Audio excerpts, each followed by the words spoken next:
didn't have much time. Kind of said, It says we're live, so. I'll get it tomorrow. I don't know.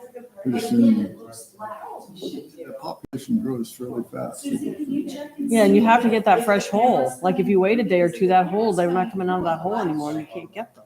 And I just can't see it. So you have to get that fresh hole or you got to get a rat terrier. Yeah. Those things are nasty gopher things. So my little pug-nosed Bostons, they'll look, they'll stare at the hole and stare at the hole, and the gopher will come up and then they're like, hi! But they can't get their nose down the hole, right? Because they're pug-nosed. Yeah. But rat terriers are the way to go. So I remember this great photograph I saw from the Summerfield Waldorf farm. And they had a table like this. And they're standing out there in front of there with their like 3 or 4 rat terriers. And they had this whole thing covered in gophers. Really? Yeah, they took them out in the fields and just had a field day. Had literally a field day. Really? It was a great photo. Oh, yeah. See, I had a Jack Russell once, and I was at the barn, and I was walking by this huge stack of hay with him, and he's walking by, and then he just like darts in there and comes out with a rat. I mean, like, they're amazing. I mean, he was like so fast. He knew that rat was in there. He went in and he got it and came out, and he's trotting along with his rat in his mouth. No, she said he just saw you hire. Yeah. So, yeah. Okay. Thank you. And they're nice enough dogs. They're, you know, Okay. That's a good sign. okay. Okay, we're good. I can't tell visually here that we're good, but apparently we are because Cody could see it and everything. So it is going live and the camera is showing So that's, in this the is already stream, recorded, this just last not here. No. Okay, we can start. Good. Apologies for the delays because I still don't know why that's doing that. Recording in progress. Okay, well, welcome back, everybody, to the Design Review Board meeting. We left off at comments from the public regarding items not on the agenda. So please take it away, introduce yourself. You have 3 minutes to I'm speak. Tony Bryan. I moved to this community 16 years ago, bought a garden west of town with a sleazy house, and it's a really nice garden. And I'm here because I saw the sign on the Ericaria tree the other day, and I took a picture and I thought, wow, I remember when the Barlow was being built and it was contemplated to cut it down, and Lynn had made a comment, if we cut it down, we could have a big disc there with the cross sections of it. But I'm here now to speak for both the tree as well as the people that Sebastopol hopes to come and pay the transient occupancy tax, because that would be me. I've been retired for almost 30 years. I'm only 78, and I play. And I have a house in Biarritz, and I winter in New Zealand and Hobart, Tasmania. And so I like gardens and I like trees. And so I'm here to talk about the future of Sebastopol as what's here to see. So the historic old growth Ericaria bunya tree is symbolic of who and what we are as citizens. This tree and a similar tree in Santa Rosa are suggested and planted by Luther Burbank. I don't know if that's true or not, but they're there. And so compared to the prominent tree in Santa Rosa, you can see it on Google Street View, and the city of Santa Rosa has a nice little area underneath where nothing's going to fall on anybody. The Ericaria in Sebastopol shows decades of neglect and butchery, seemingly with malice aforethought, with the hope of killing it by taking away photosynthesis. Per the city arborist, quote, the live crown ratio is low, which results in a top-heavy tree. So somehow city leaders have let previous owners of that tree butcher it.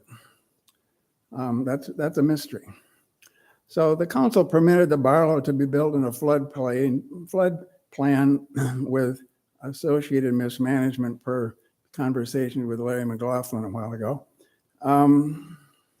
Now some lawyer that doesn't live in Sebastopol wants to destroy the tree because the designers of the Barlow forced their plan to encroach on the living space of the old tree, it seems to me. If this tree is unsafe because of occasional debris, then it seemed more reasonable to mandate a safe zone as in Santa Rosa and don't allow the poorly thought out patio design. It seems silly to kill the tree because of a poor design for a relatively short-term commercial concept that may or may not be built. So that's the part about the tree. But the other part of it is, if Lars, when you were doing that hotel thing, you had the focus groups back 10 plus years ago. And I supported that. And I came to everyone we could. And then I wondered, who's going to come here and pay, what was it at that time, $600 a night? I've gone up to Healdsburg and looked at the hotel. And I wonder who's going to come here twice. And what's in Sebastopol to see? And I say that trees set the tone and demonstrate the capacity for long-term planning and care and financial intelligence. And the Barlow looks kind of like a strip mall because they don't really integrate architecture and trees. There's almost no space. Sebastopol is designed with very narrow sidewalks. You go through Cloverdale and there's a whole bunch of history, but Cloverdale's got big boulevards. You can have outdoor seating. Sebastopol didn't do that. But there's a history of neglect of trees and choosing the wrong trees. And it's another part of this. But as I walk around, ages ago, I asked Sarah Gurney to come for a walk with me downtown. And we walked around and we looked at the pear trees along Main Street and we looked at the maple trees along Bodega. And the maple trees on Bodega were not the right tree. They were bought because they were columnar, but they were never had the west side, the west facing trunks are all scalded by the sun. They weren't wrapped. Even when the city plants a new tree by the city hall, they don't wrap it. They don't adequately take care of the trees. And as a person wandering around in different towns, I look at that as a reflection of the community. A previous city council planted those trees, but then they didn't have any money to take care of them. So that was my 2 cents. And I'm glad you're seemingly going to protect that Eric area. Yes, that we voted to protect it, yes. But then it's going to come up with this main city council meeting and they... Did they appeal that? Yes, the Barlow did it. Sorry. The Barlow did appeal that decision. So it is going to the city council. It is not on a agenda date, but that is going to be coming to city council. Do you mind keeping us posted as to when that? Yes. So that sort of terrorized me. So I called Lynn Hopkins to see if we can get the tree listed as a important tree for the county, as the sister tree in Santa Rosa. I don't know the mechanics of that. Right. I don't own the tree and all the rest of that's detail, but it's an icon. Yeah. It come in from the town, and it's one of the things that's kind of unusual. We got a few palm trees. Palm trees don't fit, but our geography is fine for that. Yeah. So I hope you guys can pursue and continue to keep that tree alive. Thank you for your comments, Tony. And another comment is we've been trying to agendize revisiting the whole tree ordinance and what trees are appropriate trees to plant in downtown, and there's enough space for them. And also, very importantly, there's a maintenance program that goes with that. Yeah. So we've been talking about that as a board for, it's probably been a couple of years now, but trying to get that, agendized so that when street trees can be planted, the right one is planted and that one is maintained. I was a metallurgist and I was a nerd engineer and stuff, but I travel and as I walk through towns, and Biarritz is a fantastic city. The downtown is paved in granite. I lived there for several years, and the trees they've got a line item on budget. They're pollarded in different regions, and every little town has a line item budget for taking care of trees. Right. And to me, it's another reflection of civilization. Thank you very much for your comments and your time. Thank you very much. I appreciate it. Please come back. I'm not leaving. Okay. He's got cookies to eat. I also have life questions. Life question? Yeah, he's winning. Right. How come we're not living in Biarritz part-time? So there's some feedback happening for some reason, but so we can move on. Statements of conflicts of interest on the board. Anything to announce? Seeing none, we'll move on to our regular agenda. We have a project at 900 Grabenstein Highway North for the Annex Veterinarian Hospital. Thanks for your patience. And John, you want to give us a staff report, please? Yeah, I'll go through it real quickly. All right, so this is a design review application from Ross Jones for the Annex Veterinary Hospital located at 900 Grabenstein Highway North. The applicant is seeking approval for the design of an improved storefront and to enhance street appeal, visibility, as well as increased pedestrian safety and customer amenities. The project comprises of 3 attached single-story buildings, a carport, fenced yard, and a parking lot with a pole-mounted signage. The improvements include new fencing, siding, and a rain canopy. The project also includes adding improved exterior lighting, planter boxes, and bollards, accessible parking, and an accessible route to the building entry. There is a list in the staff report from our design guidelines and how this project meets the guidelines that are set forth that all DRB projects we look at. And with that, staff believes that the proposed improvements are compatible with the site and recommends approval based on the facts, findings, and analysis set forth and found in Exhibit A, the findings, and subject to the recommended conditions of approval and standard conditions of approval for tenant improvements. There was a question that was raised by one of the board members about signage. Signage is not part of this package today.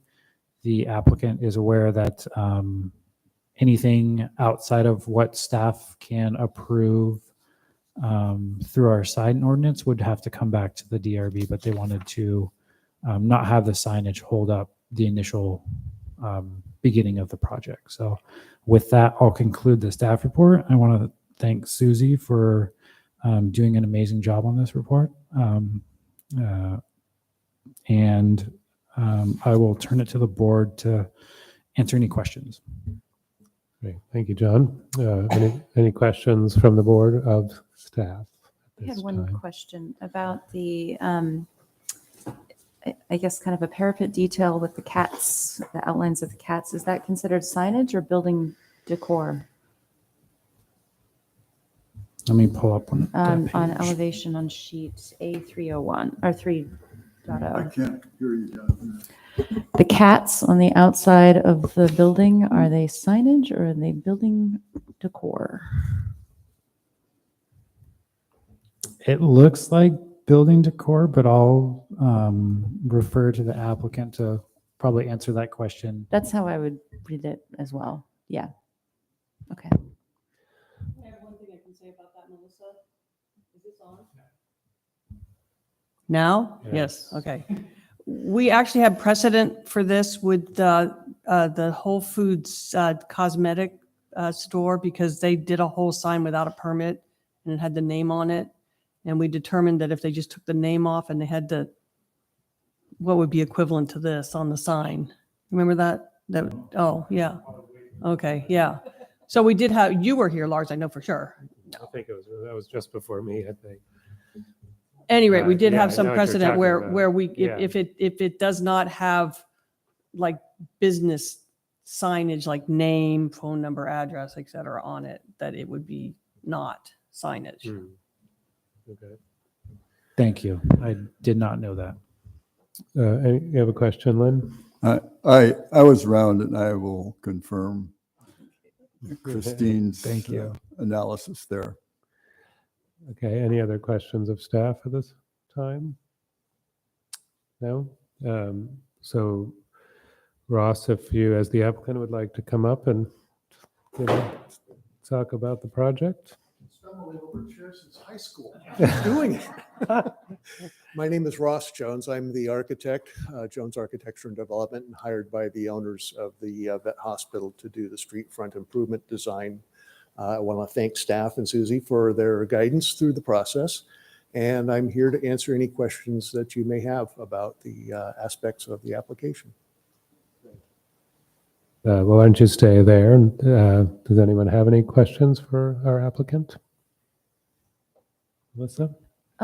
In the renderings, the same decorative element shows like dogs and cats, and then in the technical drawings, it's just cats. Will it be a mixture?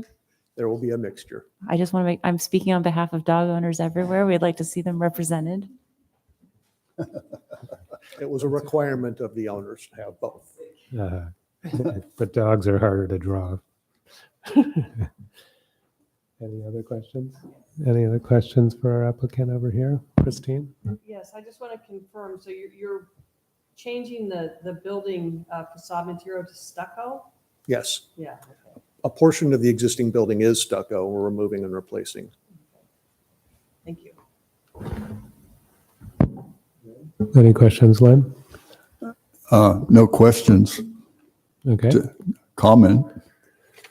I had a couple questions. You have this wood screen wall. Do you have a idea of what species or what that wood will be, or that's? It would be a softwood, redwood, and solid on the street side with some openings on the south side for daylight to come in, but to keep animals inside. Right. Okay. And then a lighting question.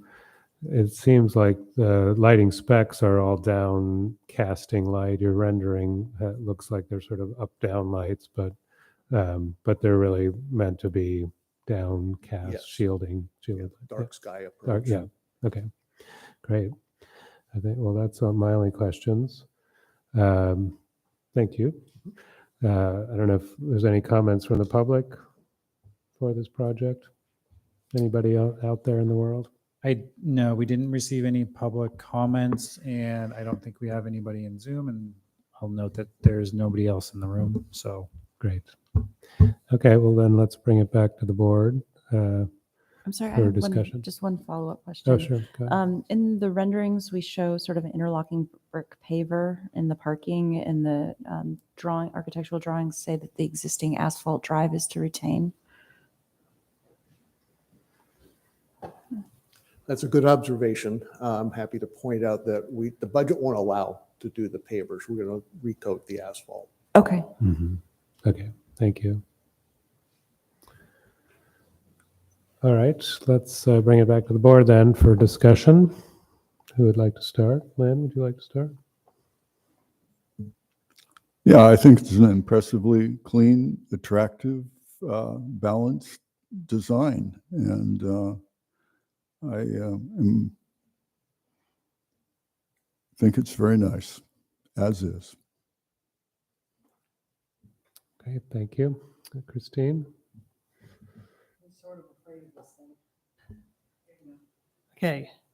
Okay. Yeah, I want to say that I think it's a very nice improvement. The thing I like to see with this sort of thing is taking an old building and not just demoing it, but improving it. And on this general plan consistency, I just want to mention a couple of things because I really appreciate it. And encourage local serving neighborhood retail uses, which is a vital use. This is a hospital for animals needed. And maintaining zoning ordinance controls on formula businesses. It's a uniquely owned business. And considers seniors and people with disabilities. I think that's really important because a lot of seniors have small dogs and cats and they need to be able to get into the business. And right now the door's a little challenging and it's going to be just a big improvement. You can drive up and get in. And discourage repetitive designs in residential and commercial areas. It's a unique one of a kind. And I really like how you repurposed it. And I would only just suggest that a Boston Terrier be on the.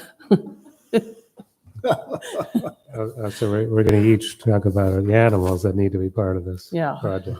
So anyway, I just want to applaud your repurposing of this, rather tired old building, but still it's there and it's a known business location and And people know Annalee Vet Hospital. We people with animals appreciate the service that they provide. And I just want to congratulate you on doing such a nice design. Thank you, Christine. Melissa? I just want to echo all my fellow board members' feedback. I think this is a really wonderful, delightful project. I am full support of it, and I hope that the signage comes to be. It'd be really, I think, charming and lovely. Our last meeting, or maybe 2 meetings ago, we talked about having more inventive signage in Sebastopol, and Lynn brought some really delightful, whimsical sketches, and I think something like this just fits in with that idea. So really strong supporter, look forward to seeing the signage application and look forward to having this addition to town. Thank you, Melissa. Yeah, I don't have anything else to add. It's a really great project and it's going to be a nice change. I would only add that I think it was when we redid the general plan last time, we kind of, the city got created with sort of districts of town, and this is the North District, and we have the really nice bank building that's come there. Actually the neighbor, the little wine building was redone a few years ago. So it's kind of feels like that district is getting some life, and maybe the housing project across the street will be part of that as well. So it's nice. It's nice to see this as a part of all that. So thank you, Ross. So see any other comments, or would someone like to fashion a motion? I'll do it. I motion to approve the design as it's presented by the architect. All right, I'll second that. great. We have a motion and a second. Any other discussion? Can we take a vote? Yep. Christine Lovell, Aye. Lynn Diedler, Aye. Chair Langberg, Aye. Vice Chair Henley. Aye. All right, so that motion passes with 4 ayes and 2 absence. Carrie Bush and Marshall Bell. Great. Thank you. Thanks for your time. Thanks for your patience, Ross.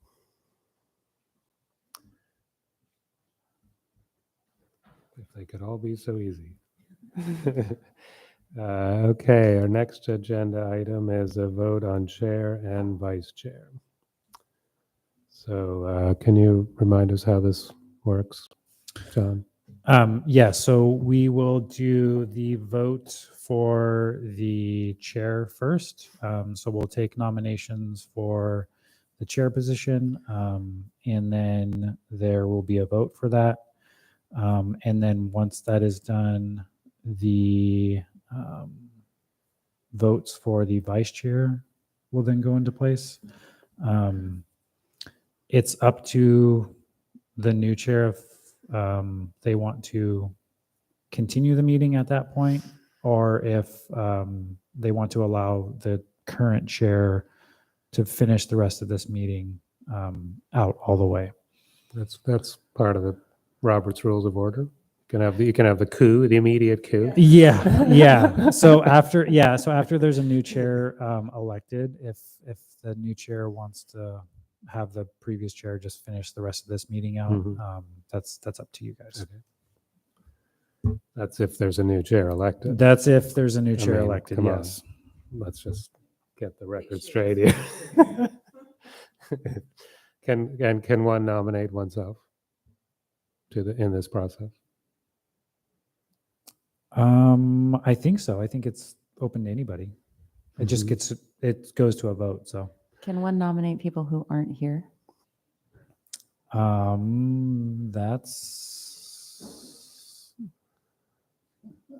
That's a good question. I mean, it's a smaller percentage of the board to do this vote with 2 people missing. Yeah, well, it would only be Carrie would be the only other person. right. That's not because Marshall is an alternate, so he is a fill-in. So I don't think he would be allowed to be elected for vice chair or chair. So we're really only missing Carrie. That's up to you guys. If you don't want to do it this meeting, we can always postpone it to another one. That's another option as well. We could go ahead and see how it goes. And with that said, I'd like to nominate Lars. I think he's done an excellent job as chair, and I would like to nominate him for chair. I second that. I agree. He's done a fine job. Okay. Lars, do you accept that nomination? I would. Okay. All right. So if there's no further discussion, we'll take it to a vote. So there's not, it's not open for other nominations? So Well, Melissa, we'd Once like to there's a hear from nomination and a Melissa. section, a Yes. second. I then- don't want to be chair. No, Okay. but you can speak about who you would like to be chair. I think Lars has done a fantastic job as chair, and I would like to see him continue. Well, thank you. Then I don't have to vote for myself. are you saying you'd like to nominate somebody else, Lars? Is that No. why that question came up? Okay. All right. So we have a nomination for Lars to continue as chair from Christine, and a second by Lynn. Christine Level. Lynn Dealer. Aye. Chair Langberg. Sure. And Vice Chair Hanley. Aye. All right, so that motion passes. Lars, you're still chair for at least another year. Stay right where you are. All right, so now we'll do nominations for the vice chair. I'm jumping right in again. Go, Christie. I would like to nominate Lynn for vice chair. I think Lynn brings a unique flavor to the board, being a person that's been in town and really shows that he cares about this town. And I think he would be an excellent vice chair. All right, are there any other nominations? I'd like to nominate Melissa Hanley to continue as vice chair. I accept. And Lynn, do you accept the nomination? I appreciate your fine comments, but I would not like to be vice chair. Okay. All right, so we have a Can I make a comment? Yeah, go ahead. So in lieu of Lynn, I would like to see Melissa. Is it on? In lieu of Lynn, since he's declined, I'd like to see Melissa continue as vice chair. Okay, so we have two nominations for Melissa to continue as vice chair. Do we have an official second on that? Well, there's only one person left to second. I second that motion Okay, for thank Melissa. you. I know it's awkward, but we have rules to abide by. Okay, so I will call the roll. Christine Level. Is it on? Yep. Yes, okay. Aye. Okay, Lynn Dealer, Aye. Chair Langberg, Aye. and Vice Chair Hanley. Thank you very much. All right, so our vice chair and chair continue to be Lars Langberg and Melissa Hanley for one more year. I know. It's crazy. Thank you, John. Appreciate that. So, we're just going to skip back up to item 4 and 4A. So do you want to give us a little update generally, and then we can talk about the, Sure. Yeah. So I'll give kind of a general overall update.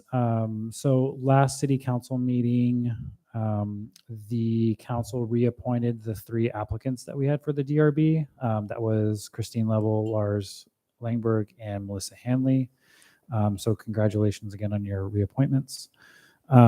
And with that, there was some further discussion about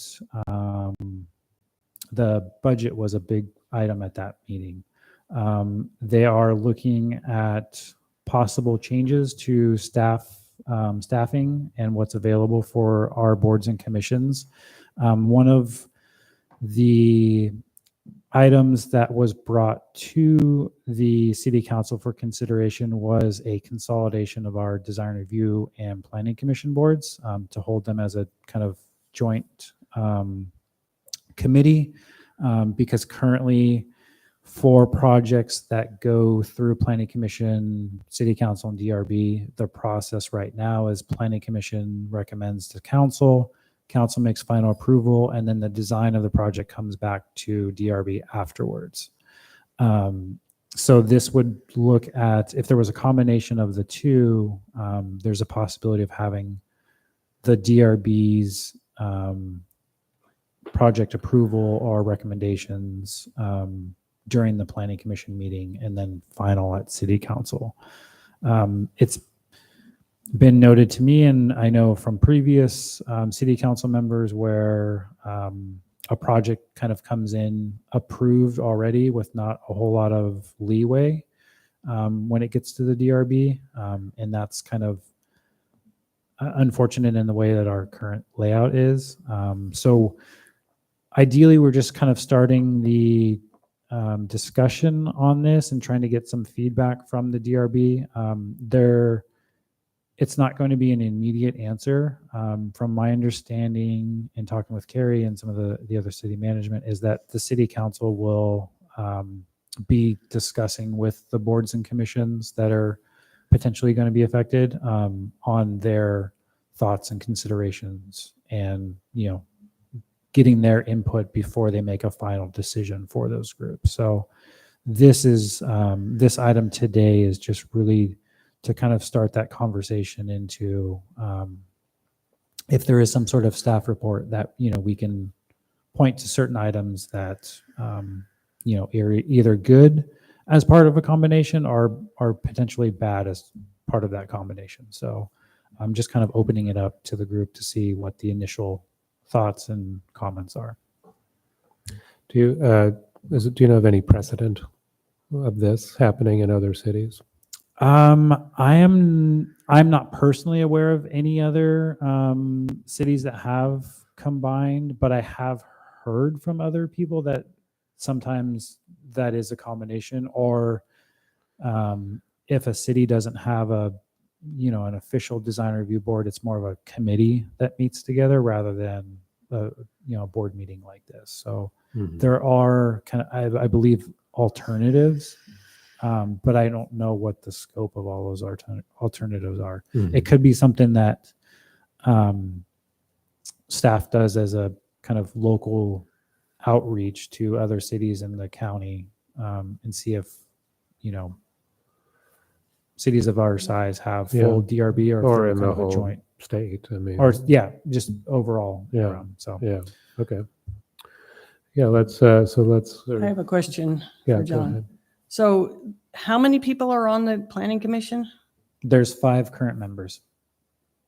Used to be 7, and we got reduced to 5. Correct. Not too Yeah. long ago. Reduced to 5 because there was an interest, or? Yeah, I believe there was an interest, and there was a hard time finding. It was also a little more unwieldy, I would say, to get 7 people to talk, all go through comments and come to conclusions was a bit much, I think. Yeah, Was part of it too. that was kind of right when it switched to 5. It was just after I had come on with the city, so I didn't have any experience of having the full 7 groups. I can't speak to it too much. But yes, it was switched from 7 to 5 because for those reasons that Lars So are mentioned. they all full members? There's not an alternate then? It's 5 full Correct. members? Yeah. And there's certain criteria that they have just as well as the DRB. There's business owners, or there is one outside of the city limits position, but it's still within the school districts that service Sebastopol. So there are criteria for the makeup of that group. But they're not necessarily design professionals. Correct. Yes, they're not. They're just, there's no criteria as you need to be a licensed architect or planner or any of that type of, Right. like the DRB does have, where Right. licensed architect or builder, contractor, specifics. Right. Len? Yeah, just two questions. One, could you summarize the duties of someone on the planning commission? And secondly, Has there been any estimate of how much money would be saved if this happened?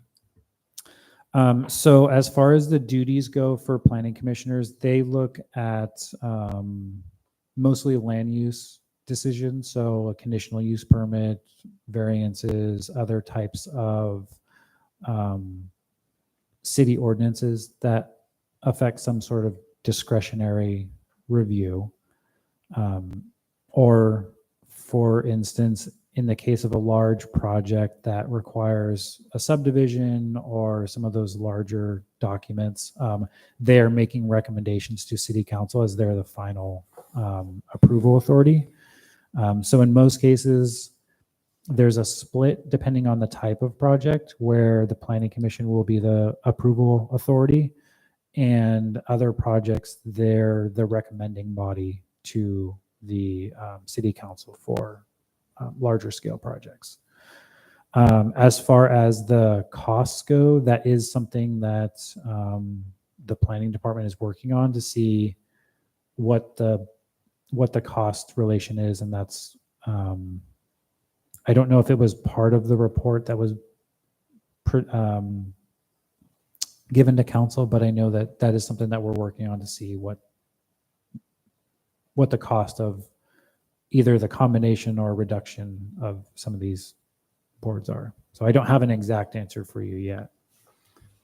Just what would you guess the average cost of one DRB meeting is? I think it ranges between $1,000 and $1,500 for a DRB meeting. And that includes, I want to say, staff time, the room, and all the other components that go into making these happen on a, but I like I said, I could be wrong. That's maybe a higher estimate than what it could be. Do you have any questions in Yeah. particular? Is there any data about average duration from initial submission to completion of approval before submitting to building permit? We don't have anything. So last year we started our electronic permitting software. That does have a cycle period on how long a permit takes from opening a cycle to closing a cycle. We haven't done any of that kind of initial statistical analysis yet. But that is kind of something that it's a report that we can run, I believe, on certain permit types. So if we looked at design review applications that went to the board, we can look at, cycle time in days. And then, kind of calculate in and out for weekends and various holidays and stuff like that, because those do happen. I think their cycle time is not based on our work schedule, but just a 7-day calendar thing. But it kind of gives you a rough estimate. So that could be something that we look at. Unfortunately, we would only have that data for last year. Yeah. So it's a little hard to go back to the other ones. The only other thing would be looking at when initial applications were submitted as a date, and then when the approval letters for those went out. Wouldn't Patty know all that by heart? Probably. The city Rolodex, yeah, probably. I mean, Yeah. it'd be helpful to know, if an average project duration is 9 months, 12 months, 15 months from initial submission, and they have to go through these 3 hurdles, and each one of these needs to be noticed, and then there could be appeal and blah, blah, blah. Like, if we can combine 2 of these steps, how could we reduce the application process? Yeah. It would also be great to understand how many projects that were denied at the city council level were done so because of design considerations that maybe could have been caught earlier in the process. So if there was initial design charrette or workshop or something to get these projects, better before they got to the council, I'd be interested to know about that. Yeah. In my experience with the few projects that I've taken to city council, we haven't had any denials based on design aspects. So I don't know how common it was in the past or anything like that. So Okay. I think if it got to that point, there's probably a withdrawal of the application rather than getting to city council and having it denied. Okay. Could have been a possibility. Any If other it's- thoughts for Joan on what this might be like, or? They might come up as we discuss, but Mm-hmm. Well, let's have that discussion now. Yeah. So if anybody wants to chime in.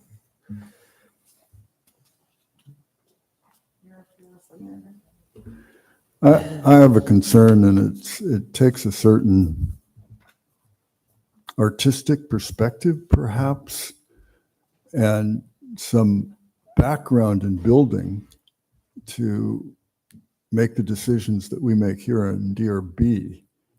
I'm wondering how much of those skills or background the Planning Commission has. Yeah, I think to that point, I was talking to Paul Fritz, who's on the Planning Commission, and I think if this would happen, it has the new body, whatever it becomes called, would have to have some of the requirements that the DRB has, right? So it's not just 5 random people, so to speak, but there's an architect, there's a landscape architect, there's a planner, there's a builder. I mean, maybe it's all professionals, or 4 of the 5 are professionals or something, I think, because of what you said, Lynn. Yeah, I mean, I could see another possibility of, if there were the 5 or so, or at least 3 planning commission members, and then at least 2 or 3 design review professionals, or design professionals, like the current criteria is for the DRB now, that being part of the new combination of those 2 boards, because it's definitely helpful to have that design perspective, even though the Planning Commission isn't commenting specifically on design. With the 2 design professionals that we do have on the board, it's very helpful for both staff to consider those things before they come to the DRB, and also the Planning Commission can recommend those as components that staff adds into the design review staff report, as Planning Commission noted, this specific design aspect for the DRB to look at and consider. So that's speaking, I think, to the process, that the makeup of the boards, who's on it is a logistical thing somewhat, and it's important. But I think what Melissa has mentioned, I think, is if this happens, how do we change the process so it's the design is considered as part of the early stages, right? So if it's a big tentative map project, oftentimes there is no the building design is pretty rudimentary, right? It's a planning process, but could it include a very early preliminary design review so that you get a head start on all of that? Or you mentioned like charrette or workshop, like bringing it to that level so things get fleshed out and people get excited about it and give comments before it goes too far down the road. We've had experience with that even on this board, where the preliminary design review is really interesting and exciting, and it gets the applicant gets a lot of feedback to then carry it on. I think the Habitat project was a good proponent of that. It also could be, we could look at some sort of a metric that a preliminary review is triggered. Currently for the large 30-day site posting we have for housing projects that are 10 units or more, or commercial projects that are 10,000 square feet or more, those trigger the 30-day kind of large sign site posting. So that could be a potential trigger point, that if a project is coming in under those guidelines, they're required to do a preliminary review so that you could flesh out some of those details, because it is a large project. And, the last thing you want to do is have a project like that get a year and a half in or longer, and then the DRB say, this is not even close to what we're looking for. So that could be, that's another potential change or criteria that, we amend as part of our design review process. So this new board, how many members do you imagine being on this new combined board?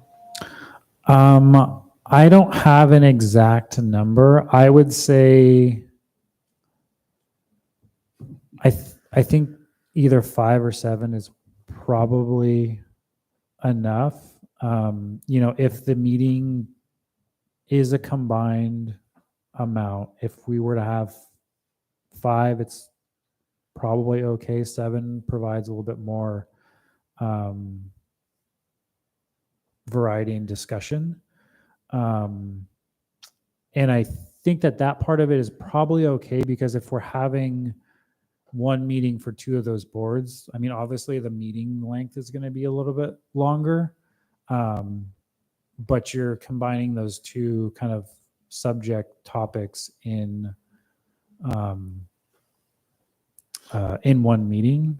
And then the other option that was kind of just thrown out to me was if it was DRB and Planning Commission, but they were on the same meeting date, but Planning Commission voted on the land use policy stuff, and then the design review voted on the design of the project, kind of at the same meeting. So they're like, the whole discussion is happening at the same time, but the bodies are still separated. So, but the makeup of that, I don't know, how that would work out, where, if it is just 5, if 3 of the DRB members have to be, I mean, you'd have to have a minimum of 6.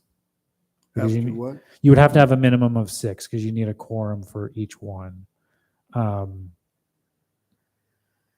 it rolls into a weird kind of voting scenario. So, Well, I think it needs to be looked at as an opportunity to improve the process, not just save money, especially if it's $1,000 or, like, that's, to me, that's not very much money to spend on giving, really good feedback to a design applicant. So how, that to me is the crux of it. Like, is what we do a little bit too, onerous to an applicant or too drawn out? So if we combine it, does it make a better process? I think there's value to having 2 separate boards look at 2 separate things. And just so it actually does, the time it takes to do that gives everybody time to think about it more, or look at it different ways. I don't think that's bad at all. So if it's only trying to save a little bit of money, I would advocate to keep it the way it is. But if it's an opportunity to save a little money and make the process better, I think everybody would be up for that. I know one thing that was put forward was potentially making more projects subject to the ODS, and I would be strongly opposed to that.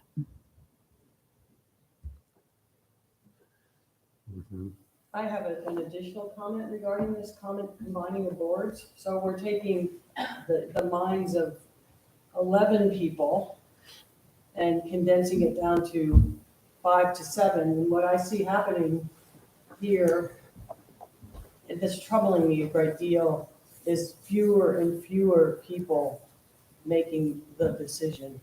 And I think more people, and the planning aspect and the design aspect to me are very different from each other. And a lot of times, like for the design, I'm sorry, I'm rambling a little bit, but it really bothers me to see fewer and fewer people being in the power seat. That, I find that very troubling.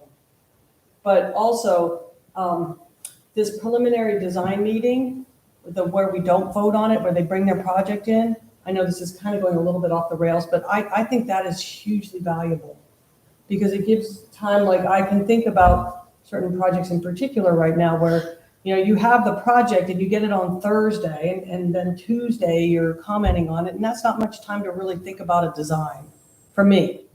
But with this preliminary design meetings, it gives me time to ponder it over a period of time and think about all the many different consequences. For example, this is kind of wandering, but it means something.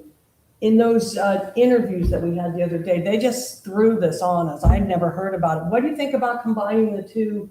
And it's like, and in 2 minutes, I have to think about this. And, stuff needs time to gel and think about it. And there's different aspects to the design. There's the planning aspect, which is very distinctly different to me from the design aspect.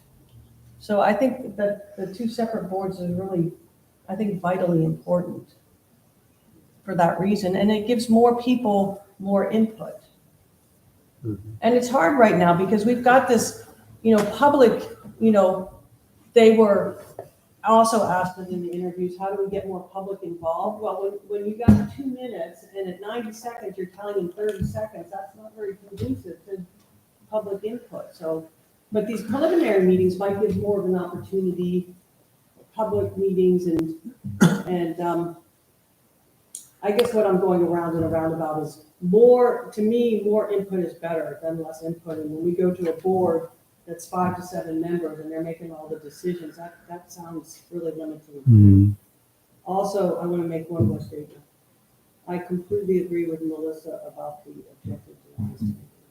The what? Objective design standards. Sorry, I have to talk into this. I want to talk to you, but I have to talk into this. I agree with Melissa on that.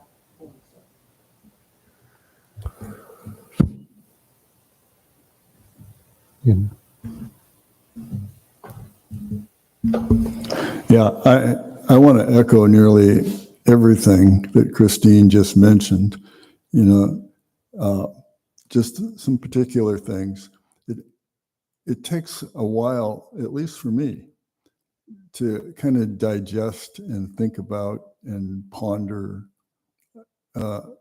what's going to happen with the project and how it'll look, how it'll work. I also I want to reemphasize, I think you get too small of a group. And I think it's good to have more input because, sometimes you get a voting block on a very small group and it just kind of controls everything, every meeting. And lastly, she made the point about it's different skills. And so anyway, she covered that well. Can I offer a contrary opinion? Please. I disagree. I think that a smaller, more unified board of design professionals could be more effective. I think we'd have quality over quantity. I've sat in some of the planning commission meetings.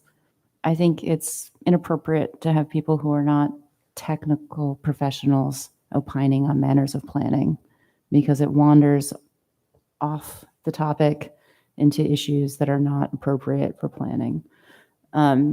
I also think if we create a more unified, smaller board, we can have more diversity of opinion because we can have, and if it's later in the day, we could have people that maybe are younger in their professions. I mean, we're either sole practitioner or owners here or retired.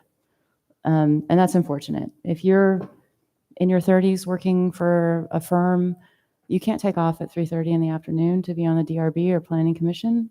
I think we can open this up to higher quality people on the board. I mean, the begging that went on to get my husband to join the planning commission and he was the only applicant. I mean, I'm very lucky to have him. But it's indicative of the lack of interest. And so if we're like having to literally, beg, borrow, steal to get qualified applicants, it's not like we're turning people away here.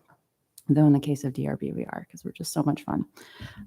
So I would argue that we should go for quality, technical professionals, people younger in their career who are going to see the future of where this town is going, can shape the policy of where this town is going. I don't know about that younger part. Because there aren't any younger people here, is that what you're saying? Thank you, Melissa. Yeah, I think I would agree with you on a lot of that. We talked about this at the council meeting of just if the time was changed, would you get different people who could do it?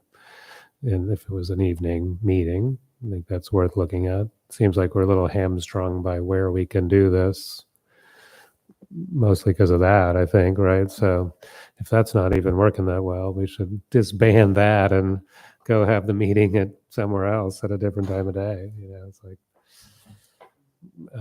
but I think these are all great comments. Thanks everyone for input. It's clearly just it's a work in progress at the moment, just starting. And Yeah, and if you guys consider anything else, over the next few days or weeks or months, just feel free to shoot them off to myself and Zuzi, and we can, take a list of everything when it does get to that point where council is looking at input from the group. And then, the direction was kind of have this discussion with all of the groups that they had mentioned in that meeting. So that does, Planning Commission is a part of that. Public Arts Committee is a part of that. Climate Action Committee is another one.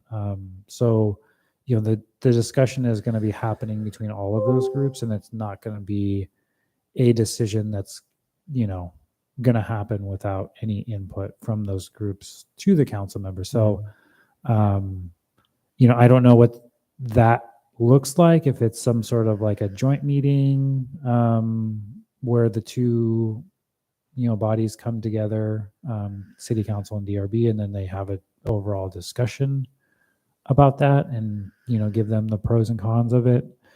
And then, council weighs all that information and makes their decision later on. So are you though being tasked to look at this, like count your hours, how much does it cost, like Lynn's question? Correct. Yeah. So there's some background happening. Yeah. So as far as the budget portion of it goes, we have been tasked by city management to provide them how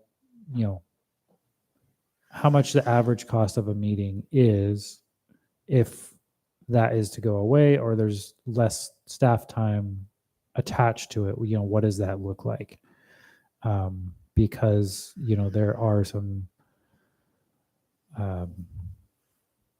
serious changes coming to the budget in the next fiscal year and future. So that's just kind of the forecasting for the future as far as. So can we segue into is the update on the new planning director? Any updates on that? I have not been provided with anything yet. I think the last time that I heard anything that they had selected somebody, but I'm not sure if that person has accepted or any of that. Carrie is leaving at the end of April. That's her hard stop date. Right. And I would assume that the new interim director would start, in May. So there'd probably be a little overlap between the two for just kind of some onboarding of current projects and stuff like that. So, Did the facade improvement grant get completely axed as part of the budget? yeah, so that was axed last budget cycle. Oh, completely. I know it was yes. cut in half, but it's completely gone now. Yeah, it just wasn't included as part of, I think 23, 24. I'm not a fan of the fiscal calendar, so I always get confused. Okay, well, so as far as I skipped a little maybe or went ahead, but so as far as just this idea of the board's meeting, we've discussed. If there's more thoughts, we can relay it to you. Yeah, and if anybody if we do want to have it as another agenda item, we can always include that on another upcoming meeting. So if you want to open it up for discussion again, something To me, comes it up. seems like we only do that if it's a real Yeah. threat, so to speak, Yeah. right? Or is this really going to happen? Okay, let's talk about what it's going to look like. If Yeah. we're just speculating, we can do that all day long, but Sure. And I want to reiterate something that you said, Lars. I think it's really important to differentiate between whether or not this is just a budget saving idea versus we think we're going to improve things. We have disagreement on this board itself about whether or not that would improve things. But it's $12,000 to $18,000 a year to run the DRB based on the number that you gave for a once a month meeting. And obviously, in the budget that we're talking about, in the budget shortfall, this isn't even pennies. So cutting this is from just a purely budgetary point of view is meaningless completely. yeah. So the point is, will we or will we not improve the process? So we obviously have, that's another discussion. Sure. Well, and we'd want to be improving it to the end of driving revenue. If projects are easier, faster, more efficient in the city of Sebastopol, development dollars will come here. Right. And that would be the benefit to it. Drive revenue. Well, and that also can be mathematically calculated and understood. Yeah. Right, and so, if our purpose here in this town is to just drive revenue so that we can continue to function the town government in the manner that it's been functioning, I think the people that live here should be well aware that that's the decision that people are making. Quality revenue. Quality revenue. Yeah, to me, it could almost cost more money to get to that, where if we have a workshop that lasts 3 hours and lots of people are attending and there's great ideas for developing the Redwood Marketplace or whatever, right? And that would cost more in that one meeting, but the potential impact of it Yeah, the could be upside of it. so much better. Right? Sure. Yeah, Absolutely. that's a really good example, like just the preparation for that, what that costs versus the, financial revenue on a big piece of land that's basically sitting empty. Yeah, To me, it would be worth it to invest exactly. Right. input in something like that. Yeah. So we did it once with the hotel site, which Tony mentioned tonight. We had workshops for that, and unfortunately the hotel is still not there, but we hopefully it will be. But an interesting, good, big revenue-driven project came out of a relatively short, couple hours of a workshop. Well, for example, though, that's a beautiful example because that has the TOT revenue and everything. So a hotel, like if we had a hotel create in this town, which I think a middle of the road hotel is very much needed. So Yeah. that my family has a place to stay when they come and et cetera, et cetera. Think about the revenue that could generate. But, like pure just like housing doesn't generate, when you look at the offsets for Right. the sewer, the water, the school, the Right. fire, the blah, blah, blah. So I think, we would want to be talking about, what kind of project would be really beneficial to create revenue. Yeah. Like the hotel, Yeah. those are great revenue Sure. creators. Yeah, We could absolutely. just get that thing built. Well, we have a downtown grant that's about to start essentially, and that we can, as a group here or as a community, we can have that be part of the discussion.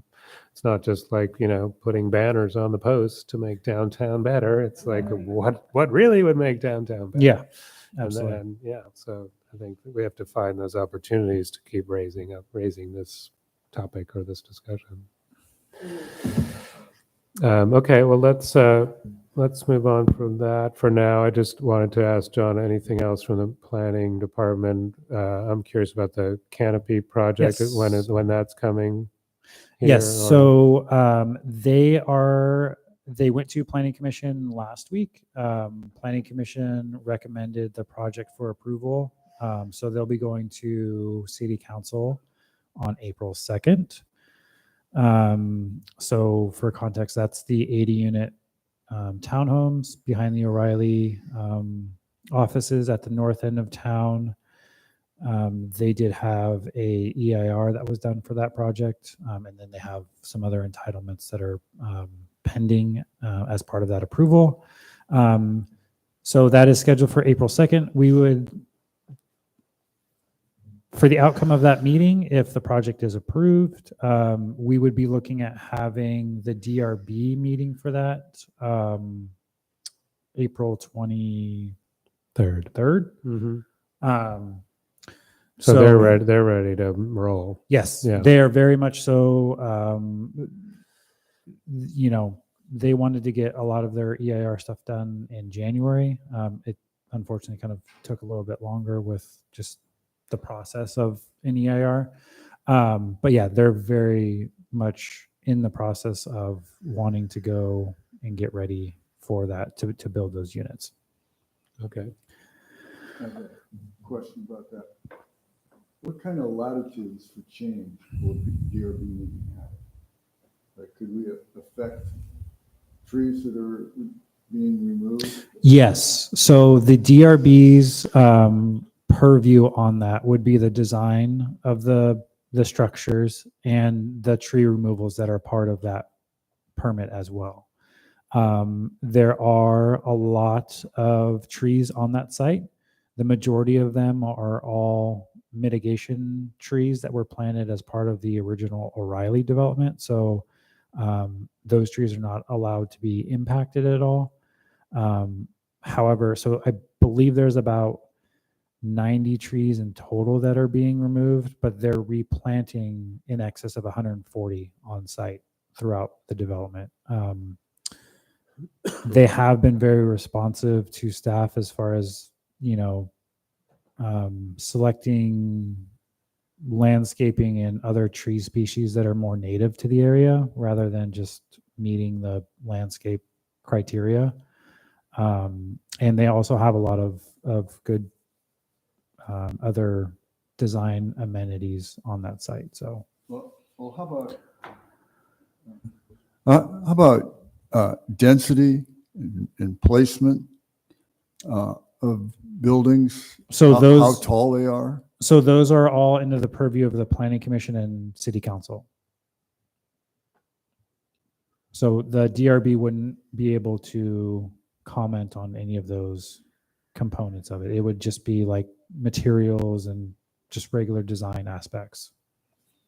So, what color to paint them, that kind of thing.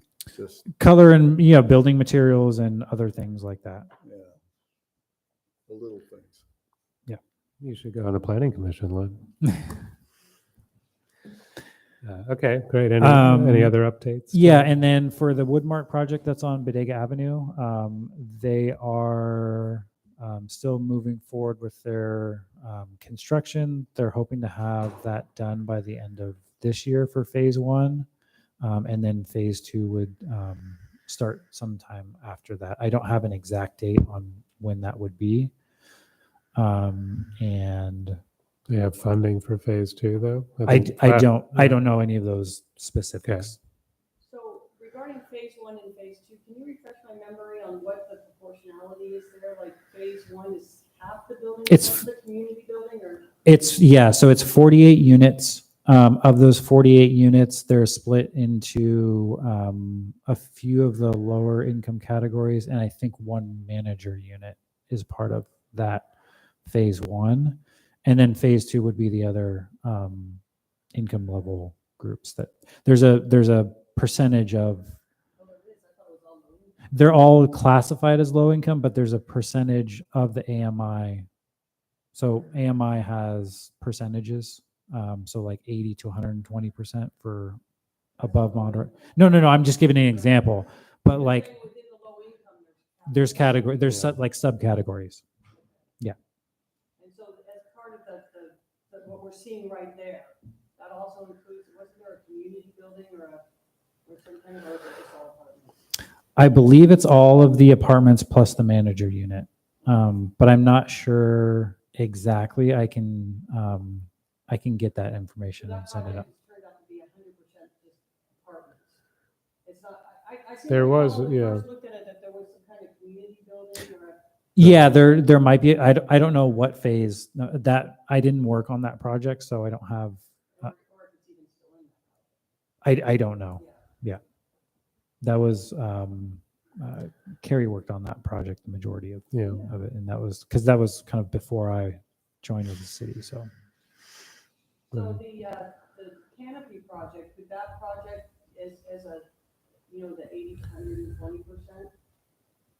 Category, income category, and it's gonna be higher, it's not gonna be low income, correct? no, so that project is out of the 80 units, 12 of them are at the moderate level, which is 80 to 120%, and then the rest of them would be above market or above moderate. Or market rate. Yeah, our market rate. Yeah. Yeah. So those would count, like when you break up the dreaded RENA number. Yeah. Those would be those would be filling in the spots of that higher end. Because Correct. if I understand correctly about the RENA number, they have to be like the low income is a certain number of units. Correct. And then additional units don't count towards the other units at the higher end. Correct. From my understanding, I believe you can go down, but you can't go up. So if you, for example, are meeting your above moderate, you can use some of the above moderate, I think, to supplement the next one down. But I don't know the exact proportion of it, but I know that there is a way that you can move units around. So these units here, though, would be going into that upper scale. Correct. And filling in that. Yes. That number of units. And yeah, and for most projects that we have in town, those are typically the harder numbers for us to capture, because we don't have a whole lot of, single family development in town. I'm starting to understand this term, missing middle. Yeah. That's definitely something we have going on. Yeah. Yeah. So, and those are, designed in a way that they're townhomes and kind of like entry level townhome condominiums. So,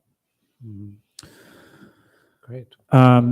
Thank you, yeah, John. no problem. The sustainable transportation grant that Lars you mentioned, we have selected a consultant, and we're in the kind of negotiation phase of that. That is a project that I believe will get kicked off after the kind of switch of planning directors comes into play. So there are some deadlines because it's a Caltrans grant that we still have to maintain. So that's moving forward. We're also working on getting the scope ready for the RFP for the priority development grant that we were awarded through MTC. So that looks at that whole 116 corridor and redevelopment opportunities and stuff like that. So,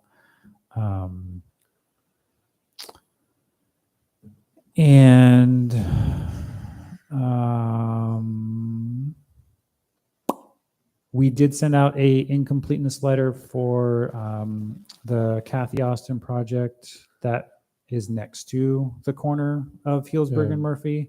The board saw that like December, January of last year, I think it was. So they came back, did some design changes. It is going to be 100% residential. I know that her original plan was commercial along Healdsburg and then townhomes in the back part on the upside of Murphy, but they have revised that. So we're just waiting for those final documents to come in, and then that will go through the Planning Commission, Council, DRB, kind of. How many units is that again? It'll be a total of 24 units. So 12 townhomes on that backside, and then 12 apartments between the, 6 on the ground floor and 6 on the upper floor of the building along Healdsburg. Is that the same owner as the one that we're probably going to be looking at again?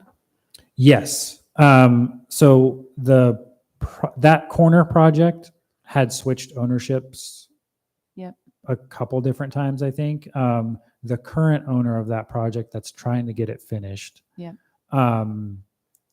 is the same owner of the other the new the project development. next door. Yeah. Mm-hmm. Yeah. And that's not the person that started that. It is not the person that started that project. No.